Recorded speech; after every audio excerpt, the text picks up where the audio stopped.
कितीही प्रयत्न केला तरी दुःख साथ सोडत नाही.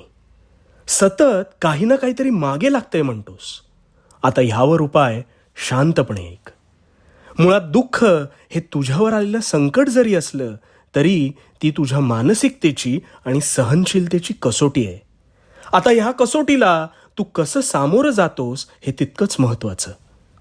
ज्याच्या आयुष्यात ही संकट जास्त वाटायला येतात ते त्याची कुवत पाहून येत असतात.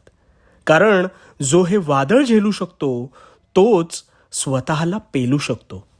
आणि म्हणून जर तुला असं वाटत असेल की माझ्यावर संकटांचा मारा संपत नाही, तर तू त्या कसोटीला पात्र आहेस म्हणून. आणि तू त्यावर जर खरा उतरलास तर ध्यानात ठेव, ह्यानंतर तुझ्या जीवनात सुखाची सावली वास्तव्य करेल. याचं उत्तम उदाहरण म्हणजे हिरा हा टाकीचे अनेक घाव सोसून मगच तयार होत